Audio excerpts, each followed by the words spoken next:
de cazadores-recolectores con asentamientos temporales en campamentos, no todos los miembros de la tribu podían contribuir al esfuerzo de la caza. Seguro que no podían los niños ni las mujeres vinculadas por la lactancia, tampoco los más ancianos ni los heridos y enfermos, ni quienes cuidaran de todos ellos. En el campamento base quedaban, pues, los que no podían empuñar armas, justamente aquellos a los que el ejército japonés consideró prescindibles, y sin embargo, la supervivencia de los clanes y por tanto de la especie dependía de ellos de una manera decisiva. Mantenían vivo el fuego que espantaba a las fieras y hacía habitable la noche y el invierno, el mismo fuego que evitaba que comieran crudo y que congregaban a su alrededor a los comensales y sus celebraciones. Ponerlos a salvo a ellos no solo era, en cierta medida, el fin de cuanto se hacía, sino que al procurarlo la civilización humana se edificaba como una singularidad en el contexto de las formas de vida animales. Los débiles e impedidos comían sin tener que esperar a que los más fuertes se saciaran. Esto es un texto de Higinio Marín, Breve Antropología de los Modales. Bienvenidos al Club Dalroy. Ya estamos cogiendo carrerilla en nuestra segunda temporada. Estamos aquí con Santiago Ubel, un argentino que dice que trae textos breves y se pasa 10 minutos leyendo. Bueno, pues por suerte tengo a un discípulo de Giussani que está acostumbrado a la palabrería y a escuchar cosas sin sentido, así que Juan Serrano está aquí con nosotros, que nos congrega y nos presenta hoy. Y tenemos como invitados, tenemos a Begoña Rodríguez. Begoña es profesora de la Universidad Francisco de Vitoria, pero mucho antes que eso es esposa y madre, tiene 6 hijos, y su hija Ana es la razón por la cual la hemos invitado aquí, que todavía no lo voy a desvelar. Y también estamos con Gemma Sobrecueva, que tiene su mayor virtud es ser la esposa de Santiago Ubel y aguantarle diariamente, y es madre de 4 hijos. Ahora estaba pensando que en el episodio que hicimos de presentación no dije los nombres de vuestros 4 hijos. Que Santi era padre de 4 hijos, sus 4 hijos son Macarena la mayor, Felipe el segundo, Juan de la Cruz, que es también la razón por la que hemos invitado a Gemma hoy, el tercero, y Guadalupe la cuarta. Nada, bienvenidas, muchísimas gracias por estar con nosotros. Gracias a vosotros. Queríamos hablar hoy con vosotras, a modo de conversación informal, recogiendo el guante del texto que nos ha propuesto Santi, sobre la debilidad, sobre en el fondo la discapacidad, el significado de la discapacidad, las tensiones que se puedan generar en la familia, el bien que pueda suponer para la sociedad el hecho de que haya personas, dice Higinio Marín, débiles e incapacitadas, que guarden la llama, el fuego del hogar, ¿no? Y por eso os hemos llamado.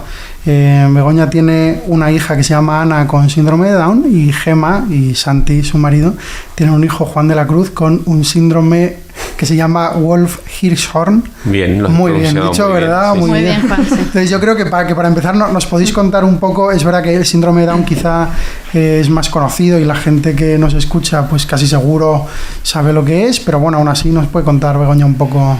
Bueno, yo del síndrome de Down efectivamente es de lo más conocido que hay.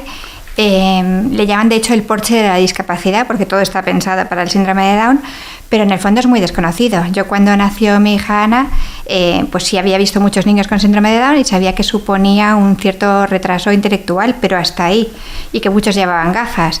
Pero era todo lo que sabía, ¿no? Y, por ejemplo, no tenía ni idea que tiene muy poquito tono muscular. Entonces, cuando Ana nació, ni siquiera podía lactar porque no tenía fuerza. Y a mí nadie me lo había dicho. Yo decía, esta niña no llora, no come. Y me dicen, pues es que no tiene fuerza para ninguna de las dos cosas. Y digo, anda, pues esto alguien lo podía explicar, ¿no? Entonces, bueno, pues es un síndrome muy conocido, pero aún así hay muchas cositas que se desconocen, ¿no? Pues, por ejemplo, bueno, ya hablaremos después con más detalle, pero bueno, creo que... Es un síndrome genético, ¿verdad? Que está causado por la trisomía 21, del cromosoma 21. O sea, que en vez de haber un par, hay 3 cromosomas 21. Y además se dan un espectro. Quiero decir que o sea, uno puede tener síndrome de Down, pero puede tener más discapacidad o menos discapacidad, o como... Bueno, solamente hay una que es diferente, que son los que se llaman mosaico, que en vez de tener en todas las células esa trisomía, solo lo tienen en algunas células. Pero quitando eso, el resto de los niños es síndrome de Down típico, por así decir, y que tengan mayor o menos retraso va a depender pues de su salud, de su estimulación y de otra serie de factores, pero no del síndrome en sí. Ajá. y el síndrome de Wolf-Hirschhorn. Es más complicado. ¿Cuál era el nombre fácil? Pues ¿cómo era? 4P. 4P menos. 4P menos, sí, 4P pero... menos. Sí, Es más fácil de decir. Bueno, Gemma lo puede contar un poquito. Es además una enfermedad rara, ¿no? O sea, está dentro del grupo. Es tan desconocido que no está dentro del listado de enfermedades raras, pero bueno, es raro. Y es en el ¿cómo se llama? El cromosoma 4 le falta un pedacito del cromosoma, una parte minúscula, pequeñísima, y eso ocasiona varias cosas. En cada niño es distinto, dependiendo la cantidad de material genético que le falte, tiene algunas cosas y otras. Pero bueno, en general tienen epilepsia todos, problemas cardíacos, en los riñones, de corazón ya dije, tienen un retraso mental, dependiendo de la cantidad faltante de material genético profundo o no profundo, un retraso motor, bueno, hay más cositas de órganos. Crecen muy poquito. Crecen muy poquito, son muy pequeñitos, eso es algo muy característico. Y no tienen tampoco músculos, ¿no? O sea, tienen hipotonía no grave. Tienen fuerza muscular. Yo me acuerdo que Gemma y Paula, mi mujer, compartieron embarazo de Juan de la Cruz, Gemma, y de mi primera hija Blanca. Es verdad. Y estaban a la vez. Y además nos habíamos ido a vivir a Carabanchel. Vivíamos en Carabanchel los dos. Y yo me acuerdo de vivir más o menos de cerca el embarazo con vosotros y las primeras noticias que iban llegando, ¿no? De que ibais a una ecografía y de repente os decían que no crecía, pero no se sabía por qué, etcétera. Sí. ¿Cómo lo vivisteis eso? En realidad, o sea, lo único que nos dijeron era que no crecía, que es un SIR, es un crecimiento intrauterino retrasado, o sea que era muy pequeño para lo que debería de ser y se quedó siempre pequeño a lo largo del embarazo, desde la semana 18, ¿no? 19. O 10, sí. Sí.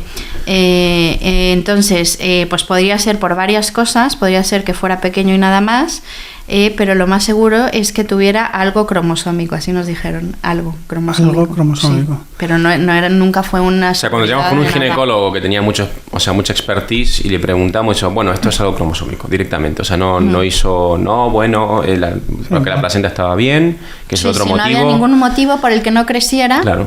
Entonces lo más seguro es que fuera algo cromosómico. ¿Y no hay diagnóstico prenatal de síndrome de Wolf-Hirschhorn? Podría haber, sí, podría haberme hecho una amniocentesis y otra prueba, que no me acuerdo cuál es, pero que le quitan un pedazo de la columna.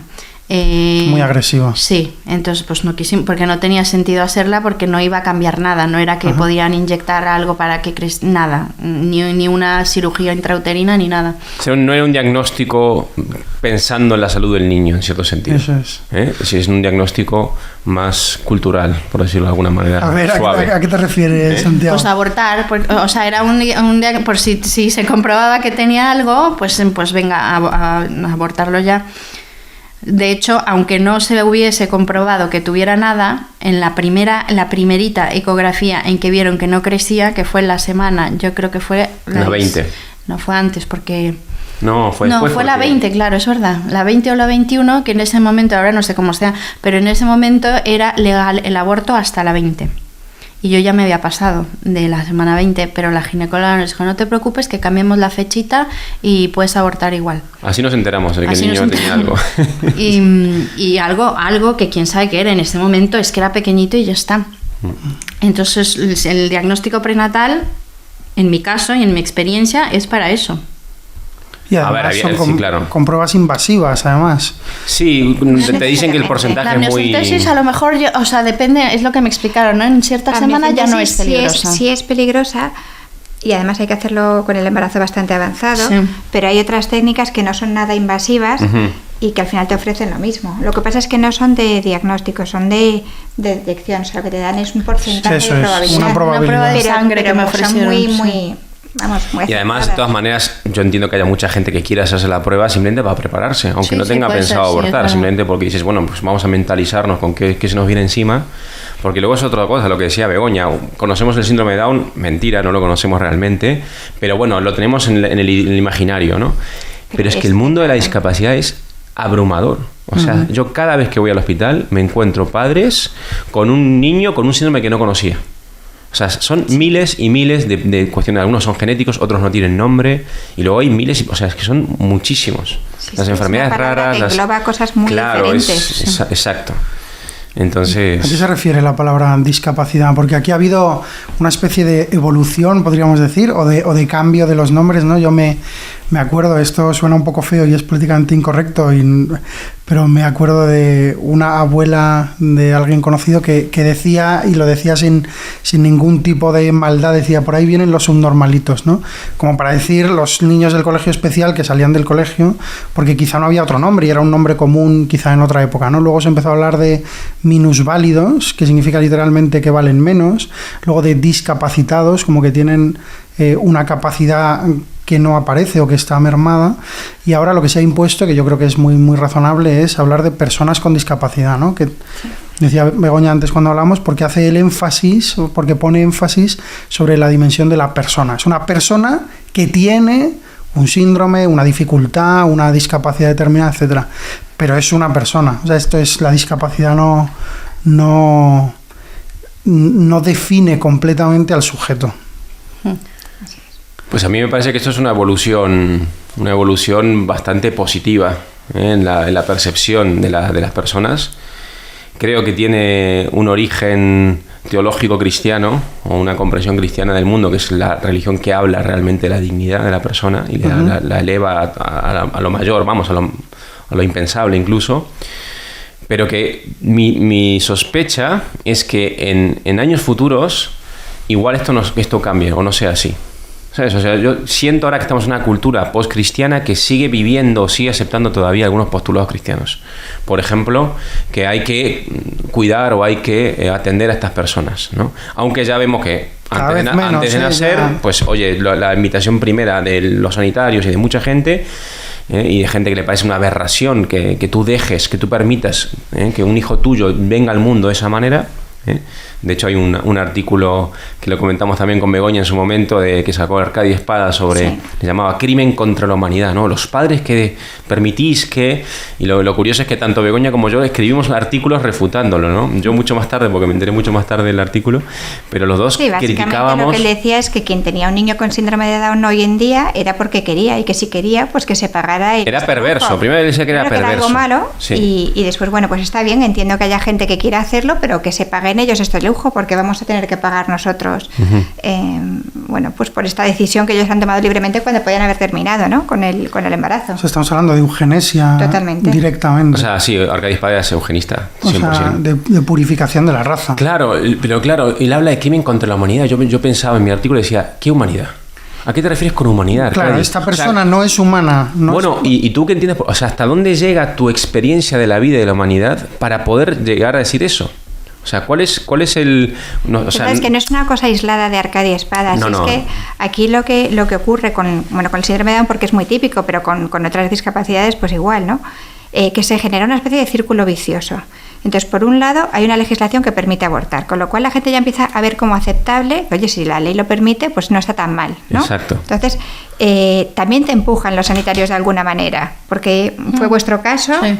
No fue el mío, porque yo me enteré cuando Ana nació, pero sí el de muchas amigas que durante el embarazo sí les han presionado para que terminen con el embarazo. Bueno, y esto que nos contabas del paritorio. Bueno, también. Sí, en el paritorio a una amiga le regañaron por ser tan irresponsable de traer niños así al mundo.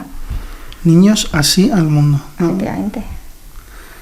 Hombre, esa gente está herida y pobrecita, porque es que no es normal que digan esas cosas. Algo les habrá pasado en su vida, a Arcadio Espada también. Sí, no, yo digo, a ver, los límites de la humanidad igual para Arcadio es fumarse un puro, tomarse un coñac y estar con la tía de turno hablando de películas. O sea, no sé, una especie, me imagino como la culminación estética de la existencia. Me parece muy pobre. Nuestra vida le parecerá un fracaso. ¿Y tu vida es un fracaso? Perdón. No, por eso le digo, me parecerá un fracaso a él. Más a fondo, ¿la vida de Juan de la Cruz es un fracaso? Por supuesto que no, y la nuestra menos, porque él está en nuestra vida. O sea, él ha venido a iluminar muchas cosas y a poner muchas cosas en orden en nuestra familia y en nuestra casa, y a ponernos el foco en lo que es importante. Y no es mistificar la discapacidad ni al discapacitado, pero el tener una persona que requiera de un cuidado especial, porque lo requiere, y que te saque de tu confort porque te saca, y que te incomoda porque hay que cambiarle la sonda, porque no sé cuánto, porque es un niño que tiene 4 años y que es completamente dependiente, ¿no? Entonces, que tú que dices, a los 4 años ya mis hijos ya están jugando solos, pues Juan no. Juan no se puede ni sentar. No se puede, claro, entonces te saca de ti y te hace que pierdas tu vida. Yo creo que es un choque de realidad maravilloso. En el sentido que venimos a hablar aquí. Te ancla al presente. Te ancla al presente y te ancla a lo que es la realidad, que es que al Por final eso, sí. Todos somos vulnerables y nos podemos ver así. O sea, no estamos libres de tener un accidente y de quedarnos como está ahora mismo Juan o en cualquier otra situación. Entonces, no, y la docilidad la que expresa, a mí me conforta mucho mirarlo, estar con él, abrazarlo. Es como un...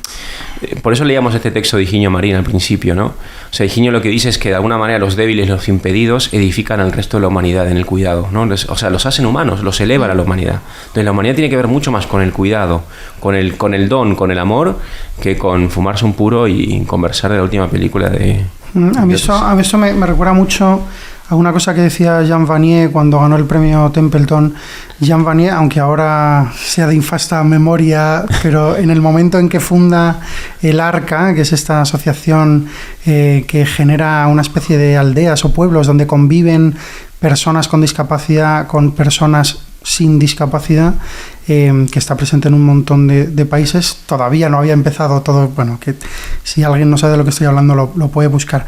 Y Jean Vanier, cuando le dieron el premio Templeton hace algo así como 8 o 9 años, él decía que de lo que se da cuenta cuando coge a 3 personas con síndrome de Down y se va a vivir con ellas y las acoge, dice que en realidad, y esto puede sonar también a romantización, pero que en realidad él tenía esta mentalidad de yo que soy el fuerte voy a ayudar a los débiles.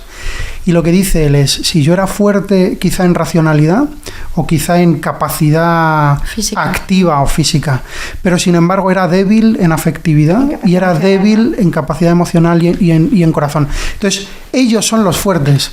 Y dice, y esto, vamos, yo os quería preguntar a vosotros sobre esto, él dice, una sociedad en la que no existan estas personas a las que nosotros llamamos débiles, pero que en realidad son fuertes en corazón, en capacidad emocional y en generar un vínculo que nos saca de nosotros mismos y que nos enseña las cosas más importantes de la vida, esta sociedad está condenada a extinguirse.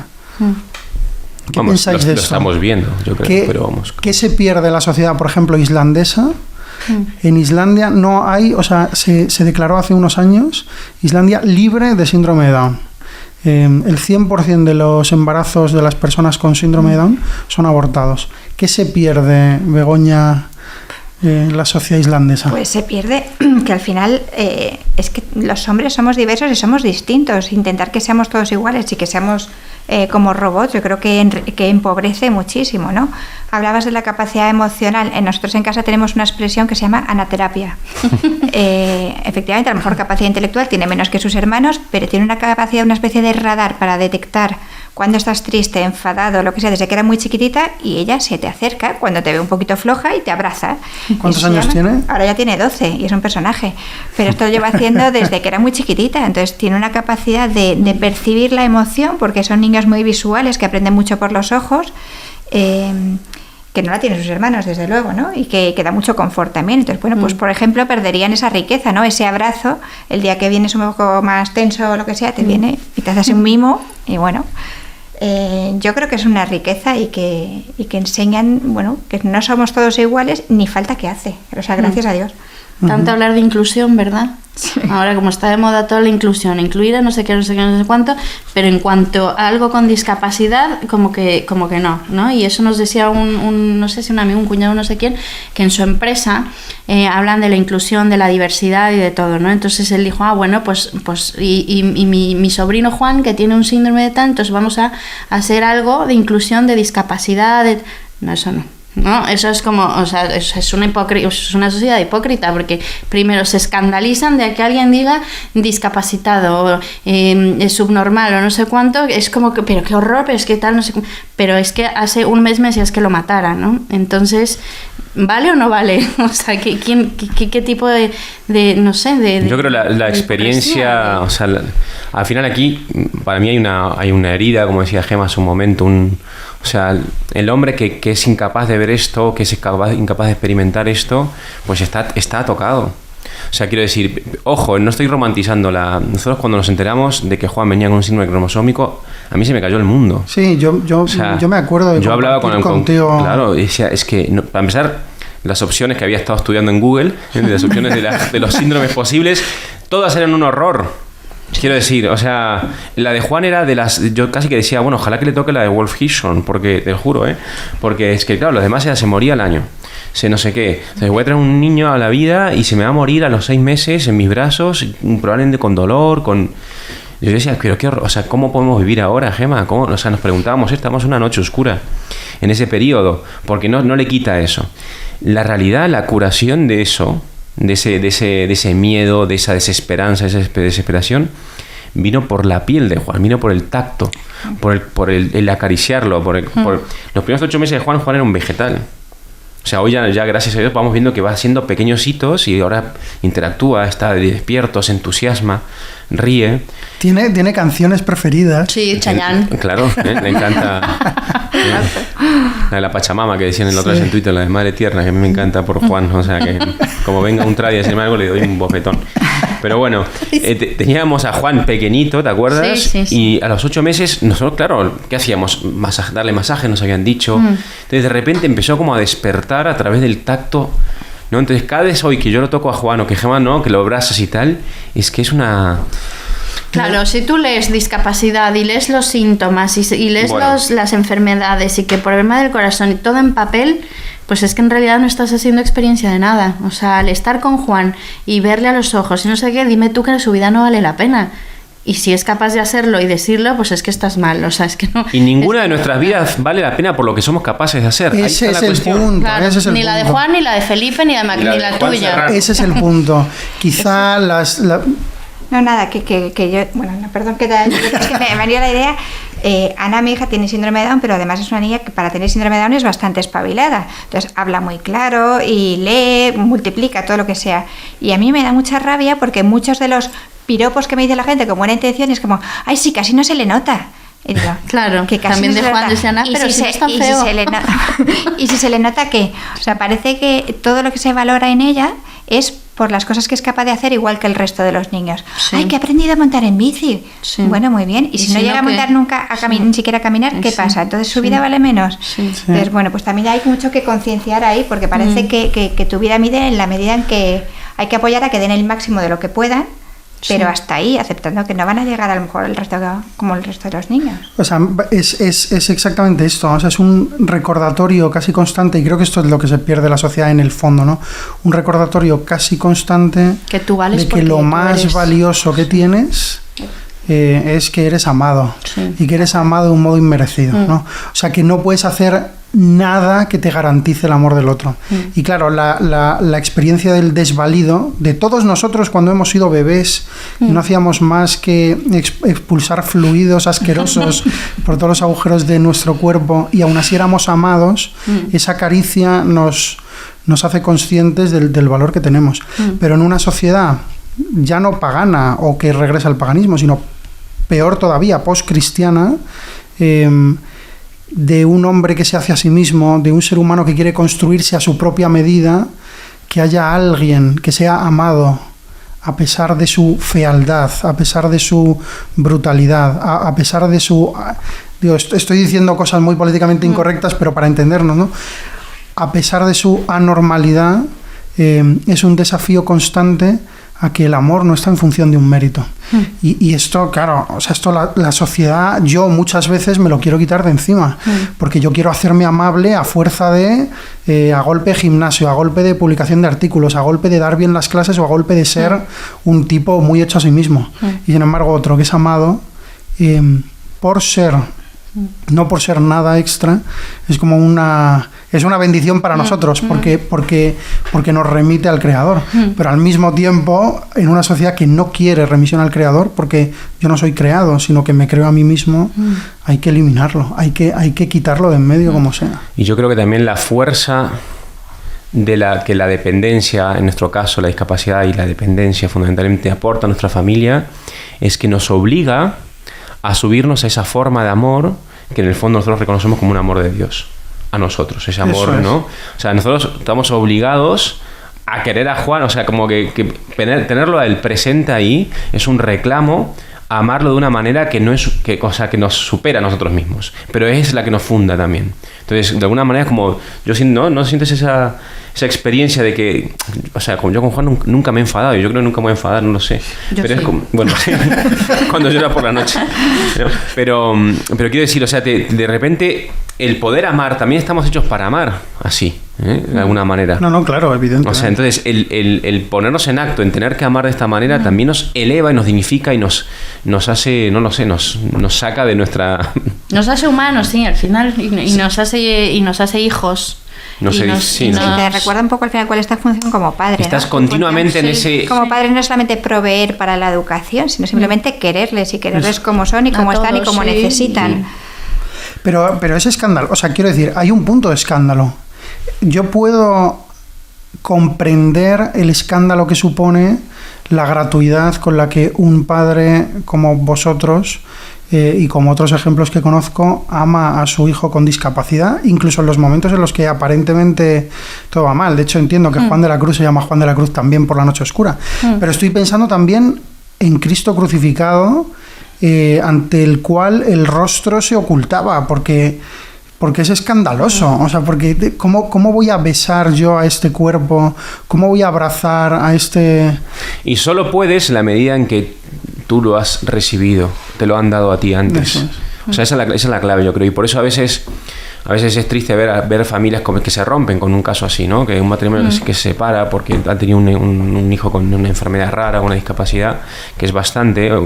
Y yo creo que lo que falta ahí no han sentido, no han vivido, no han experimentado el amor de Dios que los salva a ellos de esa manera. Bueno, ¿no? O sea, eso seguro, y aquí os quiero preguntar también, o que me contéis, o les falta una comunidad en la cual uno tenga una familia y una familia ampliada, ¿no? Un grupo de amigos, un grupo de personas que te apoyen, que te entiendan, con los que puedas llorar, porque entiendo que es muy bonita la situación que habéis descrito a veces, pero luego tiene que ser muy duro el día a día muchas veces. También para los hermanos, lo hablamos con Begoña antes, los hermanos, ¿no? Y yo creo que también para el propio matrimonio, según cómo lo lleven. Yo creo que en muchas ocasiones a nosotros no nos ha sucedido, ¿no? Pero se vuelca uno mucho tanto en el niño, claro, que se olvida de que tiene ahí una persona que también es el padre o la madre de ese niño y con el que tiene una relación principal, ¿no? Que es su matrimonio. Y a los hermanos pues también les afecta, porque también toda la atención va durante mucho tiempo, sobre todo, bueno, vosotros que habéis estado ingresados con Juan miles de veces, pues el niño que más te necesita es el que más necesitas tú, pero es que los demás también te necesitan, claro, ¿no? Y es muy difícil multiplicarse, hacérselo ver, o sea, sí que es un reto. También yo creo que al final les hace madurar antes, les hace enriquecerse, ¿no? Y darse cuenta de que, bueno, que otro día les puede pasar a ellos y que si algún día, pues una tontería, mi hijo que se cayó un día de la bici y le tuvieron que ingresar un día porque se rompió el cráneo, pues ahí estábamos. O sea, no hace falta que tengas una discapacidad, hace falta que tengas una necesidad y si tú me necesitas, pues ahí estoy yo para ti, ¿no? En ese sentido, podríamos decir de algún modo, rizando un poco el rizo, que todos somos necesitados. Algunos más necesitados, otros menos necesitados. Sí, cada Juan, uno en ámbitos sin duda distintos. Lo hace evidente, porque Eso es evidente y es una dependencia absoluta de todo, o sea, de todo. Y eso lo hace más evidente, pero gracias a esa evidencia nos damos cuenta de lo demás y de nosotros. De nuestra necesidad. De nuestra necesidad y la necesidad de nuestros otros hijos y de quererlos como son también a nuestros otros hijos. Eso. ¿No? Que si no sé, si suspende, si no juega bien al no sé qué, pues que no pasa nada, o sea, que no vale por eso. Yo creo que lo que mejor hizo, o sea, porque es un peligro ese, ¿no? Enfocarse en el hijo que tiene esa demanda y descuidar lo demás, ¿no? Para empezar el matrimonio, el resto de los hijos. Yo creo que una de las cosas que igual nos ayudó a superar esa tentación fue tener un hijo después. Eso es maravilloso. O sea, como que los hijos, ¿verdad? Al final los hijos siempre te reclaman, entonces tú te los sabrás más con una familia numerosa y tal. Sí, la familia numerosa en sí ya es no puedo tener el foco continuamente en ti, y menos mal.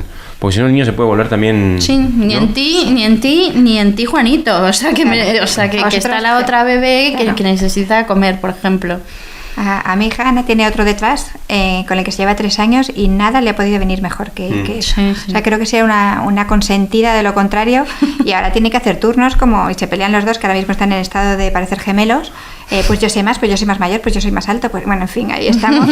y vamos, yo creo que la ha enriquecido muchísimo. Totalmente. Sí.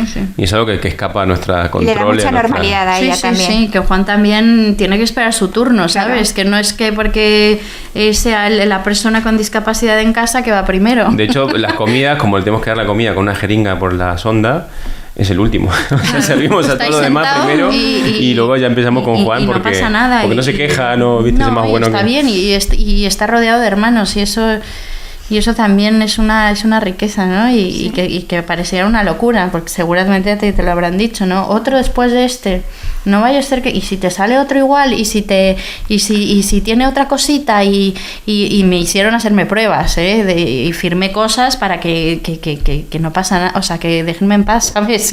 Que vamos a tener otro hijo, y también es un escándalo eso también, sí. de vas a tener otro, y si te sale otro malito... Otro malito. Pero también tenéis, digo, por poner los dos lados de la balanza, también tenéis buena experiencia, relación con enfermeros y con médicos en el hospital, ¿no? Sí, priman más las experiencias buenas que las malas, sin duda. O sea, la única experiencia mala que tuve fue los primeros meses del embarazo, pero después... Hemos tenido unas experiencias buenísimas y en La sobre Paz, todo con los, yo creo que con los médicos que están acostumbrados a tratar con niños con discapacidades graves. Son una unidad de enfermedades complejas, de patologías complejas en La Paz y ellos fueron los que nos dijeron esto de mira a tu hijo y no a su síndrome. Ellos, los médicos. Eso es fundamental. Y los tratan con mucho cariño y con mucha normalidad y no sé, o sea, saben tratar, o sea, es su paciente de verdad. Sí, y nos está pasando lo mismo ahora que Juan está en un colegio, en la Fundación Absuria, aquí hago promoción, que es un cole que nos encanta, que ha empezado este año. O sea, me parece una vocación que te mueres, la que tienen la gente que trabaja ahí, los profesores, la fisio, la logopeda. Una implicación y la gente claro, mucha gente dirá, pero ¿para qué? Si no va a hacer nada, pues, o sea, que dice, o sea, es una vocación que tienen. Y un amor, o sea, yo ayer, la chica que está en la recepción, ¿cómo se llama? No sé. Bueno, ayer estaba entrando y vino una persona con pues no sé qué discapacidad tendría, qué síndrome y tal, pero una persona grande, ya mayor, un abrazo que le pegó, unas risas que se pegaron, o sea, era como, por fin vuelves, que no sé qué, te doy un beso, ¿sabes? O sea, como que no ponen esas barreras que a veces ponemos nosotros. Y es verdad que eso lo vas descubriendo en el trato, en la relación. Entonces el genetista nos dijo, tu hijo va a ser muy feo, me lo dijo así. O sea, dentro de las cosas que tenía me dijo... Puede parecer una cosa menor, pero era la principal preocupación de mis hijos cuando nació Ana. Decían, claro. Y Ana va a ser fea. Claro. Bueno, que puedes, claro. De verdad, ¿eh? Eso se supera en la medida en que empiezas a descubrir al otro. Sabes que igual no hay un canon, o sea, que el canon apolíneo griego no es el canon último, quiero decir, que yo encuentro mucha belleza en Juan, mucho más que en yo qué sé. Tiene los ojos igual que tú. Que tiene los ojos igual que tú. Sí, bueno, o sea, quiero decir que me parece, o sea, a mí me llena de ternura y me conmueve continuamente. Esa belleza que descubro en él, ¿no? Pero bueno, esa primer impacto de apariencia, pues se supera en el saber mirar, en estar ahí, en el trato, en la relación, en el descubrir, ¿no? Y todo eso es una cosa que se te va revelando en la medida en que tú te pones en juego y te pones enfrente. Y todo eso se están perdiendo en Finlandia e Islandia, ¿en dónde? En Islandia. Bueno, y en España también, Porque cada vez... Pero esto lo digo además porque estamos en una sociedad que está cada vez más, o sea, nosotros fuimos a la playa en verano, a una playa así bastante exclusiva, que nos invitaron una vez y vamos, o sea, la gente era unos cuerpos. No, pero quiero decir, sí, hombre, imagínate era toda gente estéticamente como muy trabajada, ¿sabes? Toda gente de gimnasio diario, de ponerse pelo, o sea, entonces eran como Barbie, ¿no? Esta película todavía no la he visto, pero que no, son toda gente guapa, quiero decir, ¿no? O sea, hay como una que está obsesión. Está bien. No. La gente guapa está bien, ¿o no? Sí, hombre. Bueno, depende. Si eso es una obsesión. No, claro. El otro día vi un Twitter que decía, no sé si esta chica, una foto, tiene 15 años, 20, 30 o 50 y no lo puedo saber. ¿Sabes? Porque no, es que efectivamente hay tantos tratamientos. Un extremo que bueno. Quiero decir, no sé si os Sí, pasa. sí. ¿Tú qué opinas, Juan, que quieres hablar? Ven. No, o sea, yo iba a preguntaros antes, por toda la polémica que ha habido últimamente con la ley de la ministra Celaá acerca de la educación separada, ¿no? O sea, de los colegios de educación especial o de colegios que son... Hay muchos ya públicos incluso, donde se integra a las personas con... Entonces yo o sea, lo que entiendo muy básicamente es que hay... por ejemplo, personas con trastorno del espectro autista, con TEA, que se pueden beneficiar de ser integrados en una clase y que al mismo tiempo, si se les lleva a colegios de educación especial a determinado espectro o a determinados síndromes, trastornos o enfermedades, les puede empeorar porque les encierra en sí mismos. Pero que esto no es válido universalmente ni para todos. Tengo un criterio muy claro, que es que, en derecho se habla del interés superior del menor. Al final es hacer lo que sea mejor para cada niño en cada momento de su vida. Eso es lo que debería Ana, mi hija, tiene 12 años, ha estado siempre yendo al mismo colegio que sus hermanos. Creo que se podría hacer mucho más para que niños con determinadas discapacidades puedan ir a colegios ordinarios y que es solo cuestión de recursos económicos. Por ejemplo, niños pues con problemas de audición, con unos buenos implantes cocleares y con una inversión, no tienen por qué estar segregados. Ahora bien, llega un momento en que cada padre sabe lo que necesita su hijo, bien sea porque tiene una dependencia absoluta, como puede tener Juan, o como mi hija, que la he cambiado este año a un colegio especial, porque creo que va a estar mucho mejor.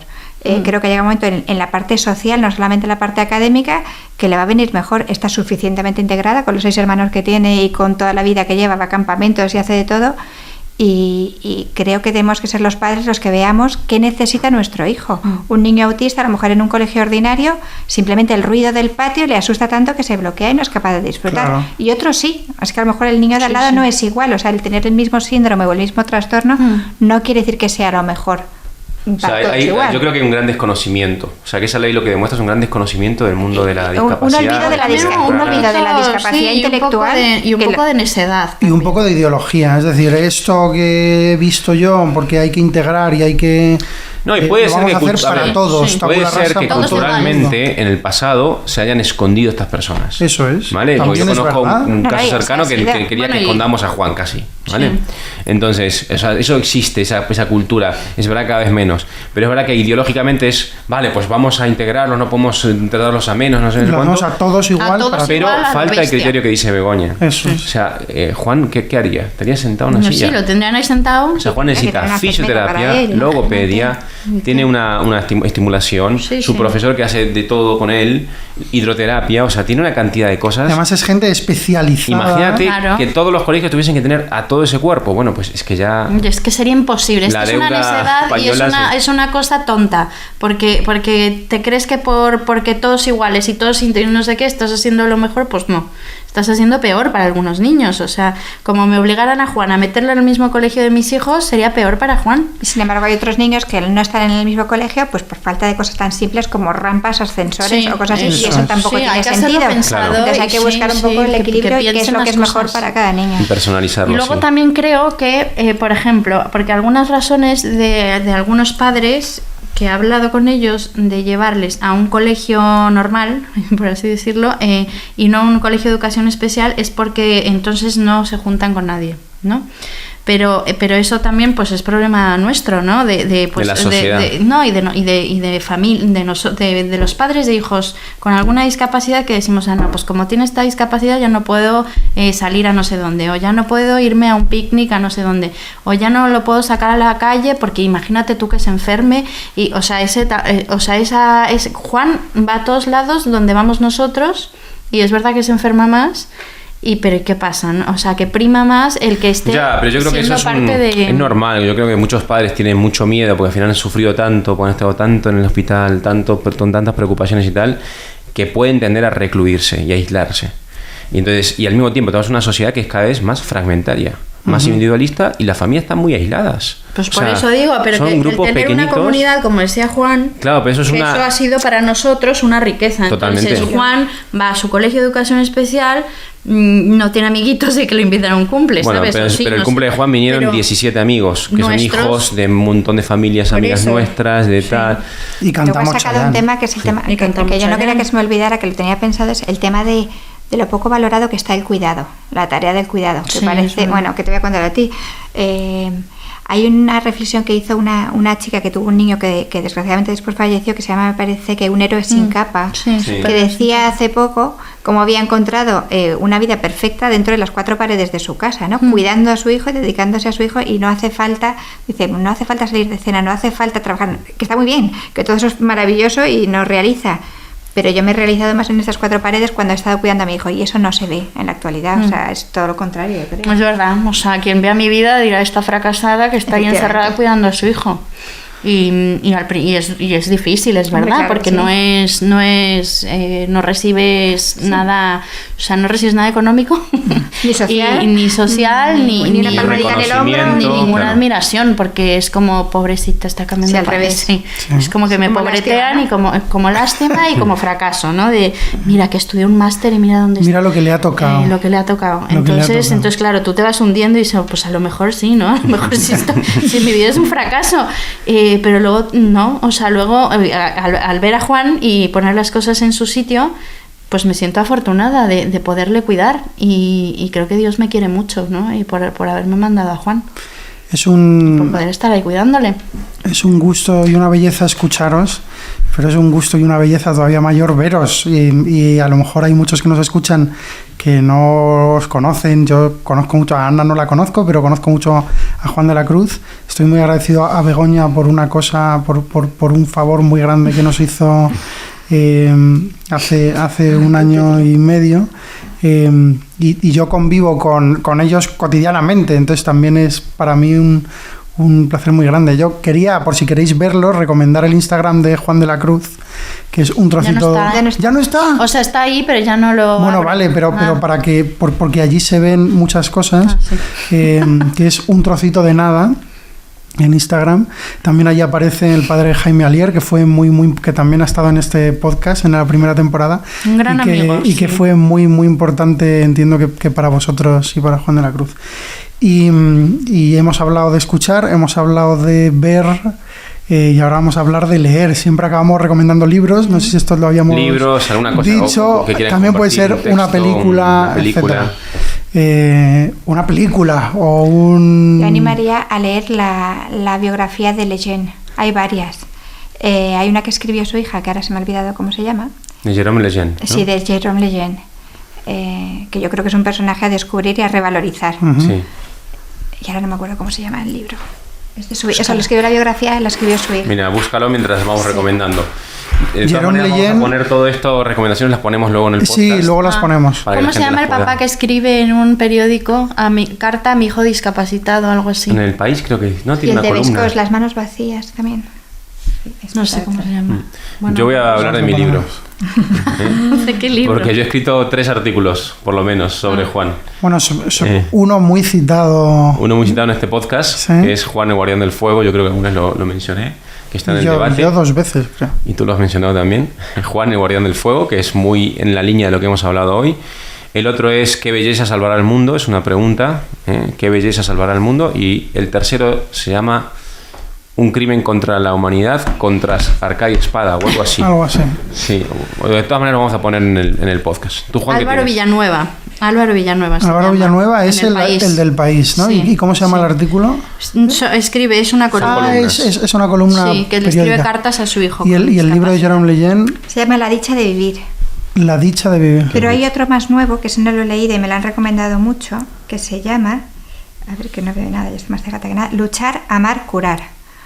Jérôme Lejeune, Luchar, amar, curar. Este todavía no lo he leído, pero el de La dicha de vivir, que lo escribe su hija, sí me Para gusta. aclarar muy rápido, Jérôme Lejeune era un médico francés que creo que está en proceso de canonización, Sí, de beatificación.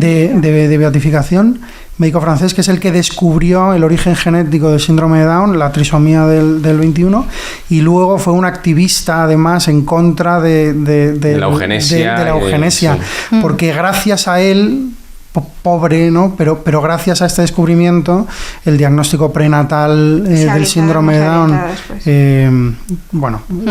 Pues sí. dio lugar a muchísimos abortos. Yo quiero recomendar un libro que creo que salió el año pasado, creo que es del año pasado, de un profesor de la Universidad de Valencia, Agustín Domingo Moratalla, que se llama Homo curans, el coraje de cuidar. Homo curans, que es el hombre que cuida, ¿no? Homo curans, el coraje de cuidar. Y sin más, muy agradecidos. Yo quiero recomendar una canción de Paula Arias. Fenomenal. Escribir vida eterna se llama. Escribir Spotify. vida eterna. Está en Spotify. Es lo que hace Juanito. De Paula Arias. Es una Muy recomendación. bien, una canción, eso es nuevo. Eso es nuevo. Y nada, muchísimas gracias. De A verdad, vosotros. ha sido un gusto. Venga, hasta la próxima. Adiós. Gracias.